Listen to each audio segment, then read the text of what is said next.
Our collective advantage at this time is the unbridled ability to be heard now, to be brave now. You see, greatness isn't defined by never being afraid. Greatness is defined by being brave in the face of fear. You see, the thing about great ideas is great ideas have gravity. Gravity has the power to attract, it has the power to protect, it has the power to bend light, it has the power to bend people and will. But this is the power of storytelling. It allows us to be transported. It allows us to be in the body of a billionaire playboy flying around fighting intergalactic threats, and it allows you to be transformed into a lion, join a pride, and cry profusely when Mufasa died. And if you didn't, you're a monster. Verisimilitude is this new Lion King movie that I did not ask for. It's the same movie beat for beat, but it looks realer. I don't think I need to see Mufasa die realistically. A good story describes the event, what happened, where it happened, when it happened, what is it. But a great story describes the intent. Why are you actually here? What are you actually about? What are we actually doing here? How do we connect with people? How do we move people? We're asking you to create a curated reality that makes us feel better about our reality. How do we invest in it? I've always been fascinated with systems. How do systems impact people's?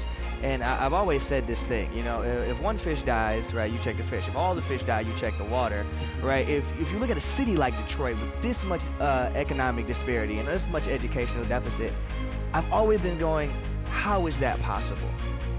Growing up where I grew up, I always viewed the world this way. Yes, this might be bad, but this can be better.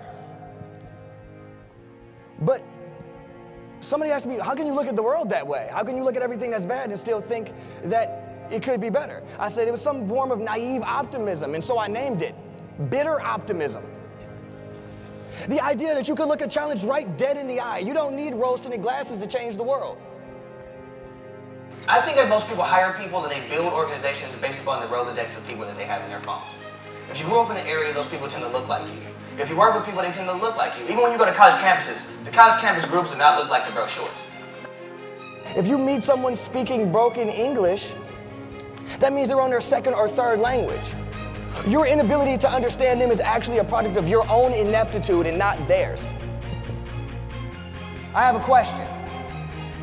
When did we get programmed to believe that possibility was not an option?